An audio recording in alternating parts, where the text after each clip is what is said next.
from the broken, forgotten streets of 8 Mile, Detroit, to selling out stadiums across the globe. From a bullied kid with an unstable home life to one of the most discussed, influential, and best-selling artists of all time. This is the story of Marshall Mathers, the man the world knows as Eminem. But to understand the intensity, the wit, the vulnerability, and the sheer tenacity that fueled his rise, you have to go back to the beginning. And believe me, it was a difficult path. Marshall Bruce Mathers III was born on October 17, 1972 in St. Joseph, Missouri. His childhood was anything but stable. His father, Marshall Sr., left the family when he was just an infant, a distant figure Eminem would later address critically in his music. His mother, Debbie Nelson, faced immense struggles, moving frequently between Missouri and Michigan, often living in hardship, sometimes in public housing or trailer parks. Young Marshall was often the new kid, an outsider. He was small for his age, described as quiet and introverted. This made him a target. He endured significant bullying, most notably a serious altercation in elementary school that left him with a head injury, an incident he'd later recount in the song Brain Damage. Imagine that fear, that isolation. It plants a seed. Where did he find escape? In comic books, dreaming of being a superhero. And then he found hip-hop. His uncle, Ronnie Polkinghorne, who was close in age to Marshall, introduced him to the sounds of groups like the Beastie Boys and NWA. It was a revelation. The storytelling, the rhythm, the assertive energy, it resonated deep within him. Ronnie wasn't just family, he was a mentor, a friend, the first person who truly believed in his potential. Tragically, Ronnie's devastating passing in 1991 would deeply affect Marshall, a loss that impacted him for years and fueled some of his most somber and intense lyrics. By his teenage years, living predominantly in tough, predominantly black neighborhoods near 8 Mile Road in Detroit, Marshall fully immersed himself in rap. He had academic challenges, failing the 9th grade 3 times before leaving Lincoln High School. His focus was singular: hip-hop. He devoured rhymes, studied cadences, and started participating in open mic nights and freestyle battles at places like the Hip Hop Shop. Now, picture this: a young, lean white kid trying to make it in a predominantly black art form, in a city with notable racial tension. He faced skepticism, ridicule, and considerable opposition. He had to prove himself tenfold just to get a sliver of respect. He honed his skills relentlessly, developing intricate rhyme schemes and a rapid-fire delivery. He wasn't just rapping, he was striving for survival, for acceptance. This constant effort forged his competitive spirit and his sharp, often direct style. He joined early groups like Bassment Productions and Soul Intent. In 1996, using the moniker Eminem, derived from his initials M and M, he released his first independent album, Infinite. He tried to adopt a more positive, traditional rap style. The result? Commercial disappointment. It barely made a ripple.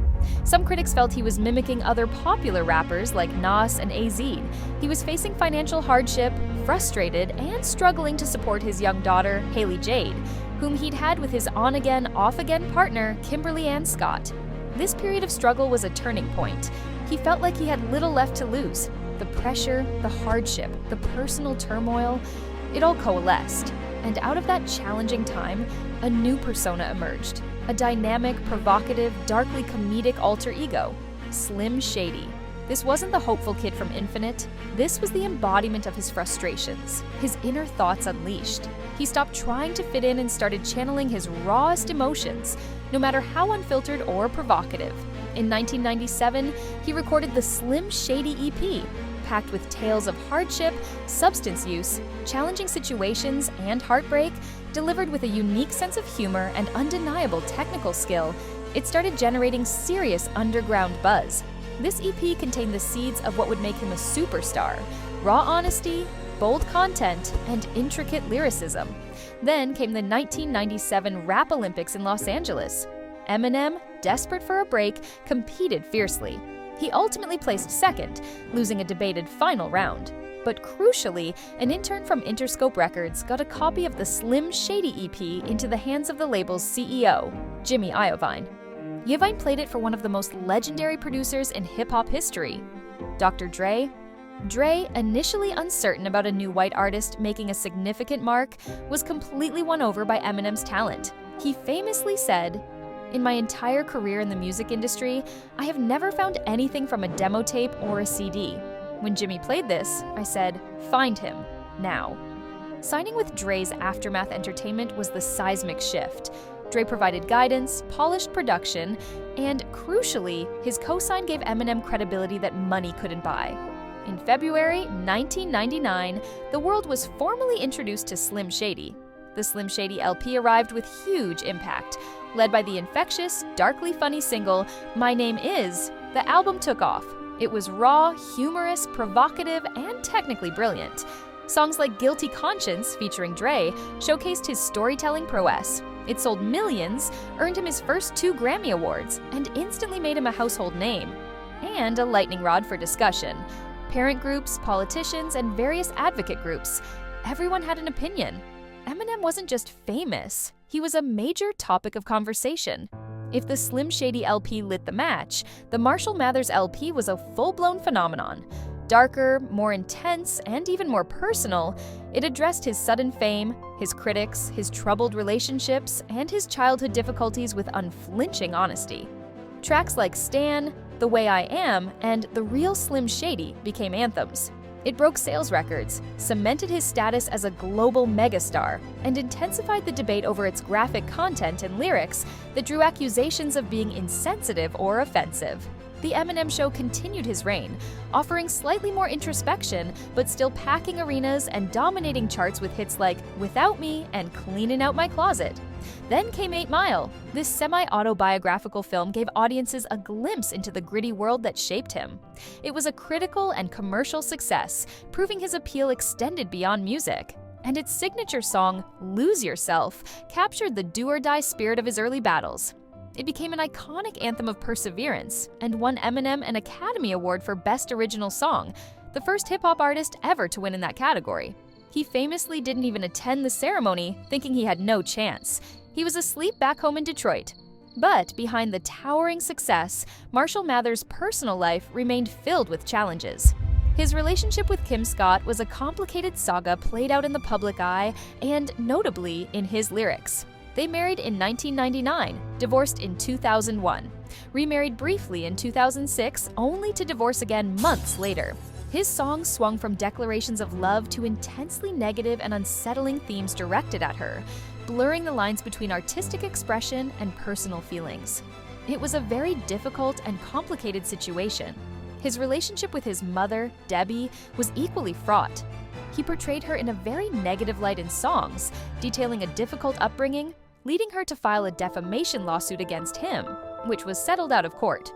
Years later, on the track Headlights, he would offer a poignant, complex apology, acknowledging the pain on both sides.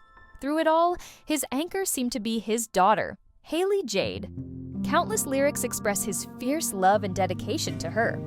He often cited her as his primary motivation for achieving success, and later for getting healthy.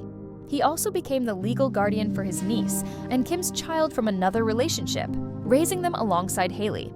Fatherhood provided a grounding force amidst the chaos, the pressures of fame, the constant scrutiny, and unresolved personal struggles took their toll. Eminem's difficulties weren't just lyrical themes, they were seriously real. Legal issues marked his career. These included altercations and weapons-related charges, which resulted in probation and fines. But the most significant battle was internal.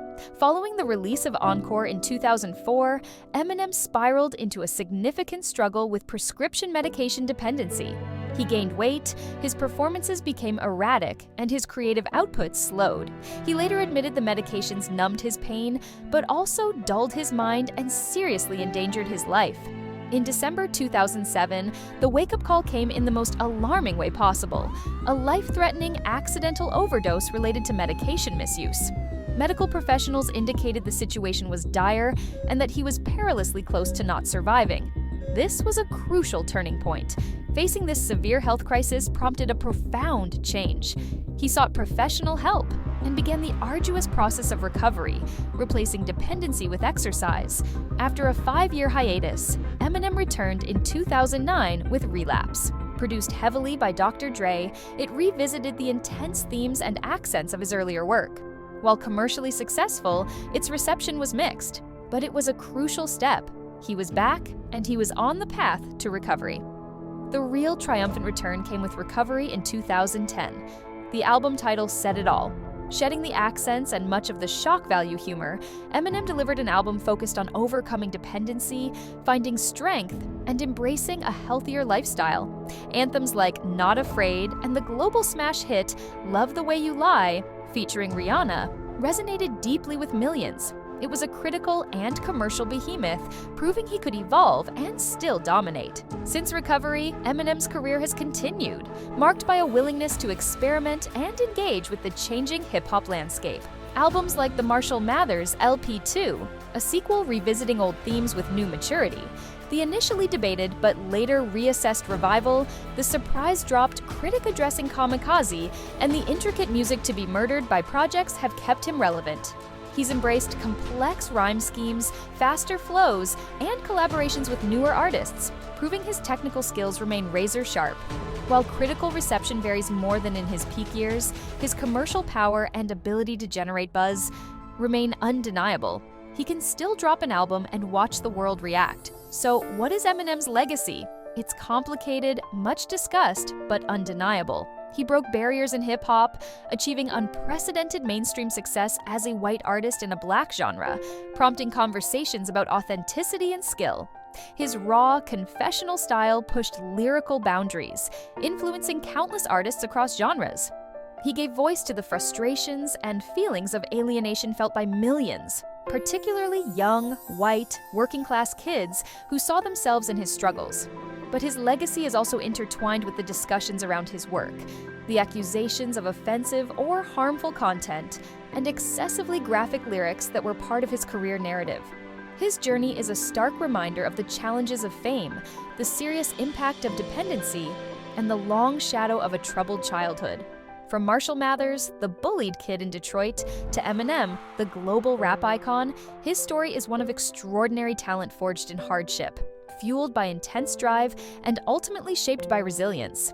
He fought his internal and external struggles, often playing them out on the world's biggest stage. He stumbled, he fell, but he always got back up, microphone in hand, ready for the next round.